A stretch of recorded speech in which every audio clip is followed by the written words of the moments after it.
पिला बेलू बहुत लोक देखी कवि हवा चेष्टा करके कोबी हो जाती। तो आज मोर कोबी हवापी यहाँ प्रथम प्रचेषा। सो कवितार ना हूँ हई हो ह्यूस्टन। हई हो ह्यूस्टन शुणुच शुणुच ना शोपड़ ह्यूस्टन। हाँ तुम शुओ आज मत कि निद ना केमी अबागिया लगुच सेमती तो सब शून्य आज टी बेसी खाली खाली लगुच। यही जह्न तारे कौन मन भरे यही अबाक आकाश संगे कि कथा हुए काली की 3 वर्ष हो तुम पाखे तो सब रेकर्ड थी ह्यूस्टन। मो पाखे अच्छी गोटाए दिन 1000 रातिर गोटाए दिन घर दूरे गले बारी डाके ये टीण ढोल भितर मत से डाक शुणा होनी।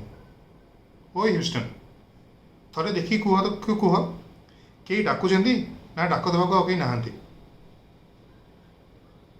अरे टी कुह मत एठू आ कि देखा जाऊनी कौटी निआ कौटी पानी जनाशुना कि बुझा पड़ुनी। जदि उत्तर दबनी बोली जानी था केबे एमिति आकाश में झुलिया को आसी न था।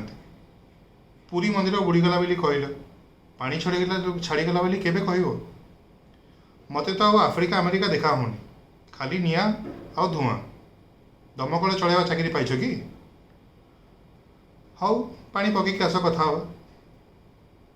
ओए ह्यूस्टन रागबनी मो सतरे कुह कौन कर आ मन भल लगुनि आजिकाली मो देह भी भल ना। पृथ्वी कोटा मंगल कोटा चिन्ह पारुनि बेले बेले आउ रागनी गो 3 मास है कथा है बुढ़ा लोकटा पर दया कर सार को कुह ए फेरी आसबि आउ ये रिसर्च फिसर्च मो द्वारा हो पार एवं खाली पखाड़ खाइबी आ शोबी निआ नौ कि पानी नौ एवं मु फेरी आसबि। शुणुच ना ह्यूस्टन हई हो ह्यूस्टन।